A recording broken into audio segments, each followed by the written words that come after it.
des Sénégalais tout court, des Dakarois particulièrement. Ça doit cesser cette façon de faire. Il faut qu'on revienne à la raison. Je terminerai donc ce premier point en français avec votre permission sur un deuxième point qui a eu à faire l'actualité. C'est le dossier judiciaire concernant Barthélémy Diaz à la Cour suprême. Me permettrez-vous de la presse de vous inviter à dépassionner cette question, parce que je voulais d'abord dire que personne ne m'a amené à la Cour suprême, c'est moi-même qui me suis conduit à la Cour suprême parce que considérant étant victime d'une injustice. Je ne reviendrai pas là-dessus. Parce que, comme j'ai déjà dit, au Sénégal, ceux qui veulent comprendre, comprennent. Ceux qui ne veulent pas comprendre ne comprendront jamais. Et je ne suis pas là pour chercher à faire comprendre à qui que ce soit, quoi que ce soit. Je suis un citoyen sénégalais avant d'être un responsable politique et avant d'être une autorité. J'ai été victime d'une agression dans une institution de l'État il y a plus d'une décennie de cela. Je voudrais seulement d'abord déplorer que le régime actuel a eu 12 ans pour vider ce dossier, 12 ans. Mais comme par enchantement, à la veille de chaque élection, ce dossier est réactivé. Comme vous le savez, à la Cour d'appel, j'ai perdu mon procès à la Cour d'appel. Et comme vous le savez, j'aurais pu me limiter en première instance. J'avais été condamné en première instance dans un cadre assez particulier. Et Dieu seul sait que j'aurais pu m'en arrêter là. Mais me demander de payer à la famille d'un nervi un montant qui peut permettre à n'importe quel citoyen sénégalais d'acheter une maison aujourd'hui, c'est insulter l'intelligence des Sénégalais. Je ne vois pas comment un nervi recruté pour 15 000 francs CFA, et les nervis, vous en avez récemment aussi connu et vu. Donc je n'en parlerai pas. On me demande d'indemniser la famille de ces nervis qui étaient venus me faire la peau. Je refuse. Et je continuerai à refuser jusqu'au bout. Et si je n'ai pas gain de cause à la Cour suprême, ils sont libres de faire ce qu'ils veulent. Je ne signerai jamais un chèque au profit de cette famille, jamais de la vie. Si cette famille n'a pas l'humilité, la décence de comprendre que cette situation était une situation déplorable pour toutes les parties, je ne suis pas là pour être le dindon d'une quelconque farce. Je refuse. Ça veut dire que demain, n'importe quel nervi qui perdra la vie dans la rue devra être indemnisé. Donc pendant qu'on y est, que tous les chômeurs aillent devenir des nervis. On me dit que je suis poursuivi en pénal. On me dit que je suis poursuivi pour assassinat. Mais en pénal, c'est vous qui portez les charges. À vous d'apporter les preuves. Personne n'a pu sortir l'arme du crime et personne n'a pu apporter la preuve que j'ai tué cette personne. J'ai tiré et j'ai bien tiré. Et je le dis et je le répète. Si quelqu'un s'aventure à refaire cela, je referai la même chose. Parce que je ne suis pas entré en politique pour y perdre ma vie. Je suis entré en politique pour apporter ma modeste contribution. Je voudrais inviter la presse à ce stade à deux choses. Premièrement, à dépassionner ce débat. La Cour suprême ne va pas me juger. La Cour suprême va examiner ce qui a été fait en cour d'appel. Il faut qu'on se comprenne. Le 22 décembre, je serai avec les artisans dakarois à la foire internationale de Dakar. Et quand je quitterai là-bas, j'irai rejoindre Khalifa Sall à l'intérieur du pays dans notre quête de parrainage. Je ne compte pas aller à la Cour suprême parce que la Cour suprême ne me juge pas. La Cour suprême va examiner ce qui a été fait à la Cour d'appel. C'est ce que je vais d'abord dire. Ensuite, demander à tous les militants de Taxawu Sénégal, à tous les sympathisants de Taxawu Sénégal, s'il vous plaît, ne venez pas chez moi parce que je n'irai pas à la Cour suprême. Ne cherchez pas à m'accompagner parce que je n'irai pas à la Cour suprême. Et s'il vous plaît, de grâce, n'allez pas à la Cour suprême. Il ne s'agit pas d'aller là-bas mettre une quelconque pression. il n'y a que deux choses qui vont se passer le 22 décembre. Ou la Cour suprême confirme ce que la Cour d'appel de Dakar a eu à donner comme verdict. À partir de ce moment, j'aurai épuisé toutes les voies de recours que m'offre la justice sénégalaise. Mais je voudrais que les choses soient claires. Quand on parle de la mairie de Dakar, j'invite les uns et les autres à informer vrai et juste, parce que même si je suis condamné, je garde mon poste de maire de Dakar. Le poste de maire de Dakar, il y a des gens qui n'attendent qu'une seule chose, c'est que je perde ce poste. Boulen Tchatou, mairie de Dakar. Boulen Ko Tchatou. La mairie de Dakar, je ne bougerai pas d'ici. Et puis, à certaines personnes qui sont si excitées et si enthousiastes de me voir perdre la mairie de Dakar, parce que donc, pour la mairie de Dakar, je souhaiterais vous rassurer, je ne bougerai pas d'ici. Pour le poste de député à l'Assemblée nationale, et c'est là-bas où je vous invite, vous de la presse, à bien suivre mon raisonnement. Je l'ai déjà dit, je fais de la politique. Je ne suis pas arrivé par accident en politique. Je suis un enfant et un pur produit du Parti socialiste. La politique, je la fais sans aucune passion. Je voudrais dire, concernant le poste de député,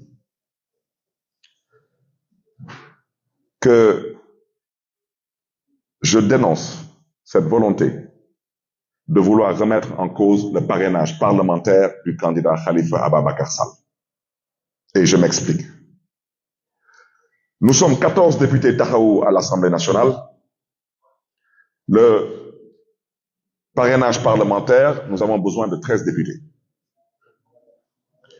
Je ne parlerai pas de certaines manœuvres qui consistent à vouloir peut-être débaucher ou vouloir peut-être faire des choses peu catholiques pour éventuellement voir comment un ou deux députés de notre coalition peuvent se retrouver dans une situation autre que la situation qui devait être une situation logique. Je vous fais une petite parenthèse. Je pense que lors des élections, les dernières élections, vous avez vu des mandataires être détournés par l'argent. Il y a même des mandataires qu'on a vus dans les institutions de l'État, assis avec des hautes autorités de ce pays, prendre des enveloppes. On a vu des mandataires saboter des listes. Ne soyez pas surpris demain de voir des députés qui devraient naturellement parrainer un candidat, décider qu'ils n'ont jamais signé, ou décider qu'ils ont peut-être décidé de parrainer un autre candidat. Parce que le parrainage, il est libre. Suivez mon raisonnement. Si la Cour suprême confirme ce qu'a dit la Cour d'appel,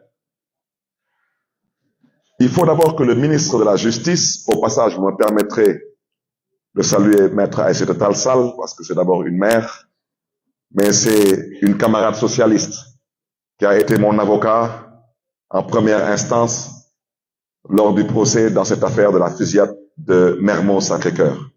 Une femme qui m'a défendu bec et ongle et une femme pour qui j'aurai toujours du respect et de la considération parce qu'elle m'a toujours défendu au franc symbolique. Aujourd'hui, elle est ministre de la Justice et je l'en félicite. Je voudrais dire que donc, en cas de confirmation par la Cour suprême de ma condamnation par la Cour d'appel de Dakar,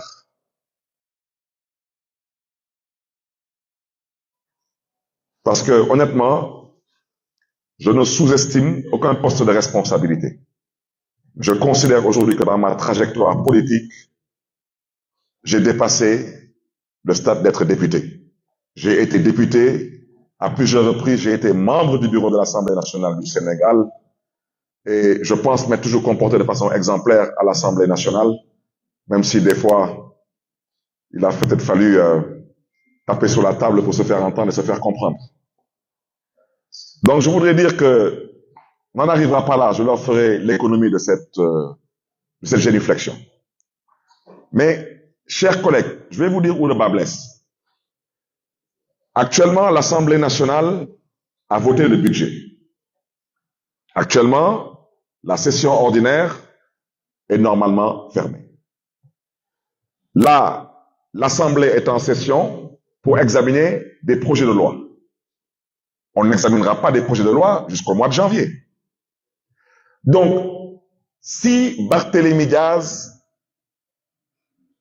perd son poste de député, je rappelle qu'à l'heure où je vous parle, Barthélémy Diaz a déjà parrainé le candidat Khalifa Ababakar Sall.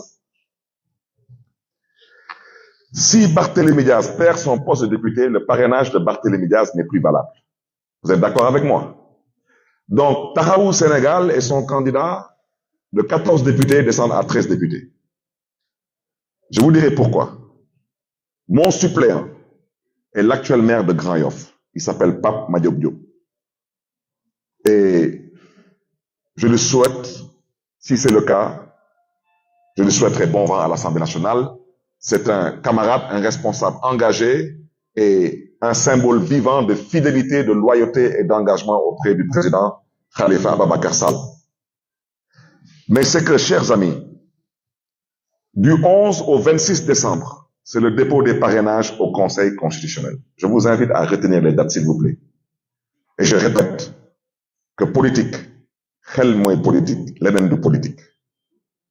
C'est la raison pour laquelle, quand des gens veulent vous induire en erreur, cherchez à les éviter. Et nous ne tomberons pas dans ce piège.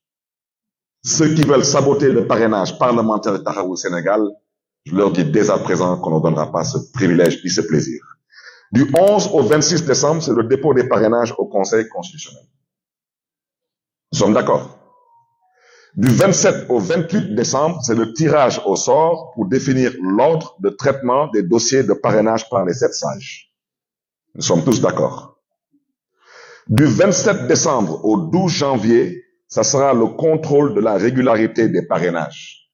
On n'a pas dit quel genre de parrainage. Parrainage citoyen, parrainage parlementaire, parrainage des élus. Mais c'est que, chers amis, le 12 janvier, l'Assemblée nationale ne sera plus en session. Donc, si Barthélémy Diaz n'est plus député, son suppléant ne peut pas être installé. Si son suppléant ne peut pas être installé, il ne peut pas parrainer Khalifa Sall. Est-ce qu'on me suit ici? Donc, je voudrais que ceux à qui je m'adresse, à qui je parle, qu'ils comprennent que quand on a commencé, nous, à faire de la politique, ils n'étaient pas encore en politique. Ce n'est pas eux qui vont creuser pour nous une tombe. Parce que nous ne sommes pas morts, nous n'avons pas envie de mourir et nous ne sommes pas encore enterrés. Et nous ne comptons pas être enterrés. Ça fait plus de 7 ans qu'on se bat pour être candidat.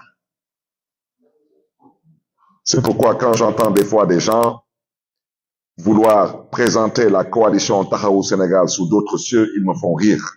Parce que n'ayant aucune idée de ce qu'on a vécu et ce qu'on vit actuellement. Et ce n'est pas encore terminé. Jusqu'au départ de ce régime.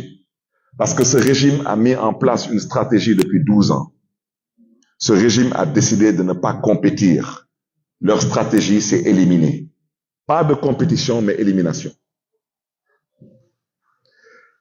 À partir du 12 janvier, contrôle de la disponibilité des 9 pièces des dossiers de candidature et distribution des cartes d'électeurs. Je ne continuerai pas. Ça ne sert à rien du tout. Je voulais seulement vous expliquer pourquoi cette convocation à cette heure-ci à la Cour suprême peut paraître être suspecte. Parce que moi, j'ai déjà, à l'heure où je vous parle, parrainé Khalifa Sall. Me faire perdre mon poste de député, c'est faire perdre à Tahaou Sénégal un parrain parlementaire. Il en restera 13. Imaginons même une minute que tout ce qu'ils ont fait en sabotant des listes avec des mandataires qui n'arrivent pas à réussir cela,